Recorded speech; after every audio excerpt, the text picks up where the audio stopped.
Today we're going to be talking about enthalpy. Now, remember, the study of thermochemistry is really the study of heat exchange that accompanies either a physical change or a chemical change. And we've already talked a great deal about the heat change that's associated with a physical change. And enthalpy is the heat change associated with a chemical change. So that's what we're going to focus on for the next 2 days.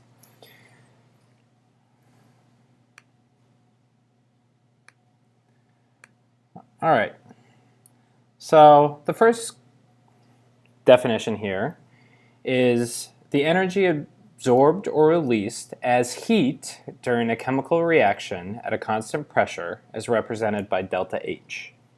Now, the constant pressure, not really so important for us right now. That's more for higher level stuff. Okay? In this case, H represents something called enthalpy. And like heat, only a change in enthalpy can be measured. So you remember Q equals mCp delta T. What you're really doing is you're taking the heat associated with the final state and subtracting it from the heat associated with the initial state. Okay? So you're finding the change in heat. You did the same thing with enthalpy. Okay? Or you're going to do the same thing with enthalpy.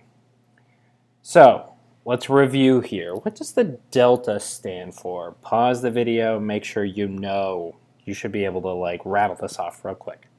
Okay? So delta stands for final minus initial. So delta H would stand for H final minus H initial. Okay? Now, we're talking about chemical reactions now. So if we're talking about chemical reactions, we can be more specific about the final and the initial states. Well, what do you call the final state of a reaction? That's just the products, right? So that's H products minus, and the initial state has to then be the reactants. All right. The enthalpy of a reaction is the quantity of energy transferred as heat during a chemical reaction. There you go. The enthalpy of reaction.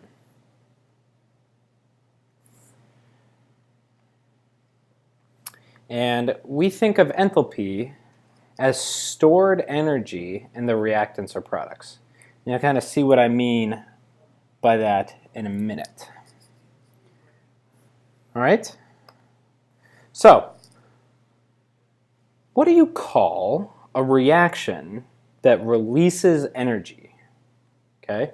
Think back, dredge up your memory. I'm sure you've heard this term before. It's exothermic. A reaction that releases heat is an exothermic reaction. Okay? So, here we go.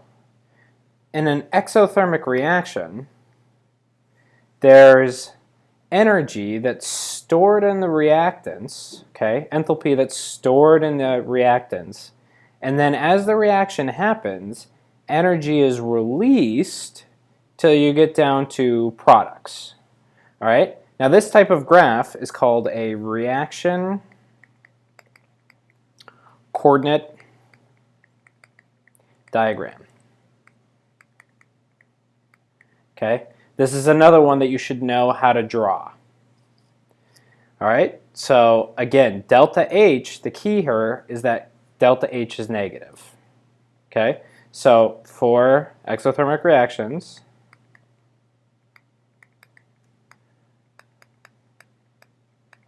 delta H equals negative. Okay? Very, very important to remember. All right, so what's the opposite of an exothermic reaction? Well, that'd be an endothermic reaction. Okay? So here, okay, the reactants actually have very little energy. and they have to absorb energy from the surroundings to make products. Okay? So what would be an example of an exothermic reaction? Well, something that releases heat. So how about combustion? Combustion is a great example of an exothermic reaction. What about an endothermic reaction? Oh, that's a little bit more difficult. We don't see those quite as often.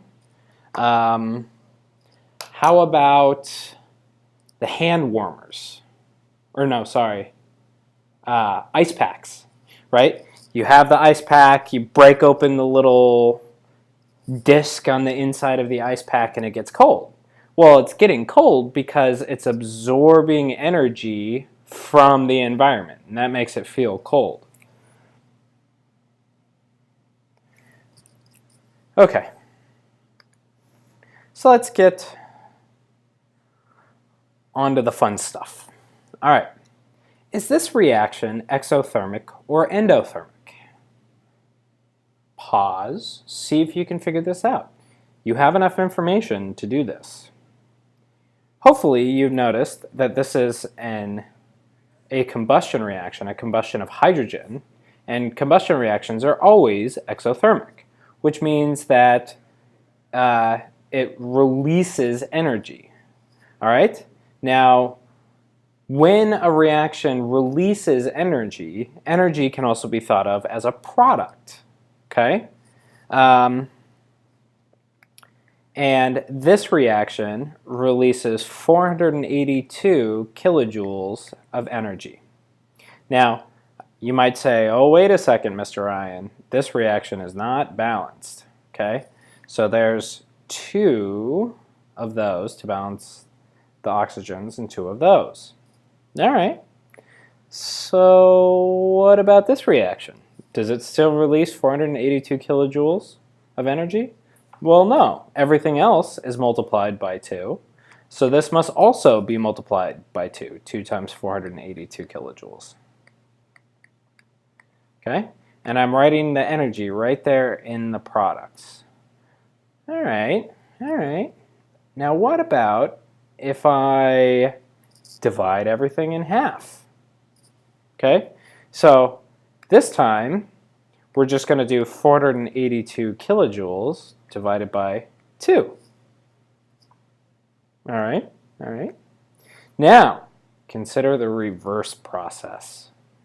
Okay, so if energy was a product for the forward reaction, that means energy has to be a reactant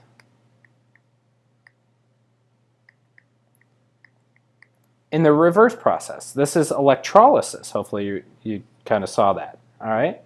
This is electrolysis. Okay. Now, rather than writing energy as a reactant or a product, it is generally given in terms of delta H and it's kind of written off to the side.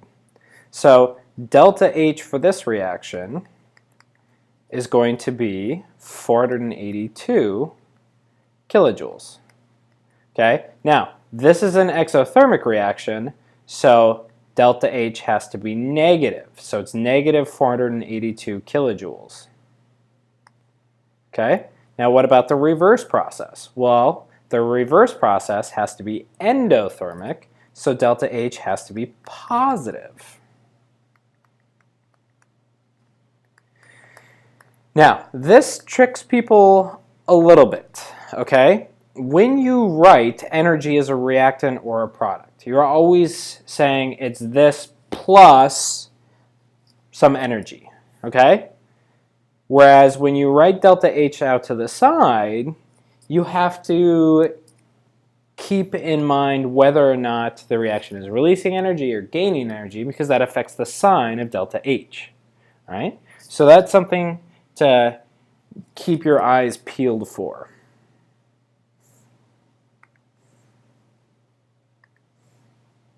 All right.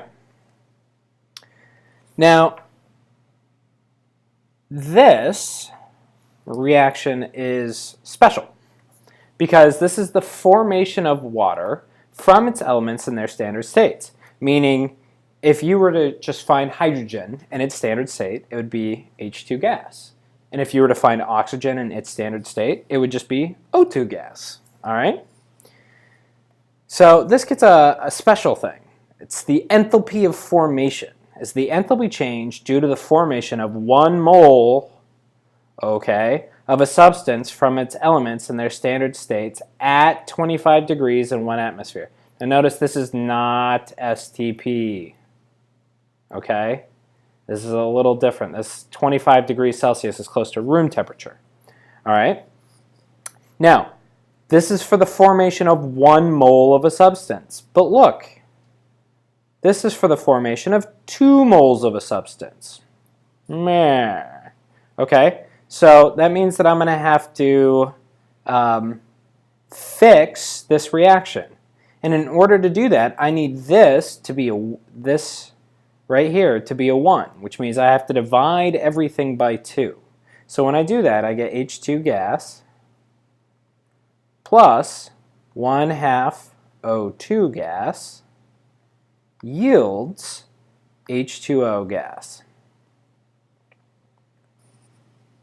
All right, and delta H, okay, now it gets a special label, okay? It gets a little 0 up here and a little F down here. Now the F stands for formation, and this is a way of denoting things are in their standard state. Okay? Now, there are a whole bunch of enthalpies of formation in the back of your textbook. And because I like you all so much, I've done you the favor of taking it out of the back of your textbook and putting it into the master document. Okay? So, here are a whole bunch of enthalpies of formation. Now the thing you got to be careful of here is that you want delta H0F, not S naught or delta G not F, okay? You want delta H not F, all right? So, I can look on here and I see that H2O gas has an enthalpy of formation of negative 241.8. Now notice H2O liquid has a different enthalpy of formation, okay? So, states of matter matter. Ha ha ha. Okay, but it is important. States of matter do matter. Negative 241.8 kilojoules per mole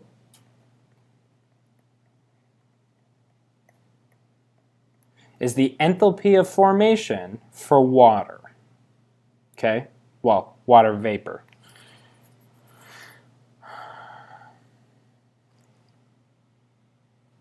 All right, now there's another one that's very similar to enthalpy of formation, and that is enthalpy of combustion.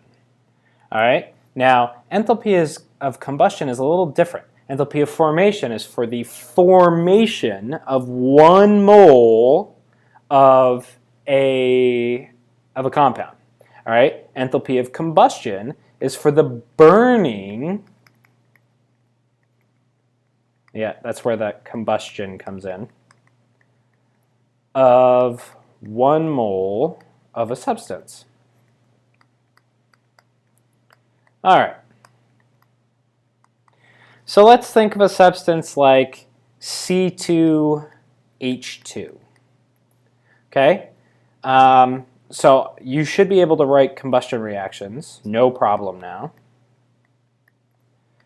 And a hydrocarbon will always produce CO2, gas, and H2O. Uh-oh. Do I put gas or do I put liquid here? Well, luckily, there's a table for all this. All right, and before we get there, I'm going to balance the equation real quick. So that's balanced. That's 2, 4, 5. So this needs to be 5 halves. Now the reason that I don't fix this, remember, is that I cannot have a 2 in front of the substance that I'm burning, okay? Because I have to have 1 mole of a substance. So this coefficient has to be 1, all right? All right, so now let's go back to the master document. All right, and right above this enthalpy of formation data, I have some enthalpies of combustion. And here, C2H2 is ethine or acetylene, okay? That is a gas, all right? So that's good information to know, okay? And right here it is.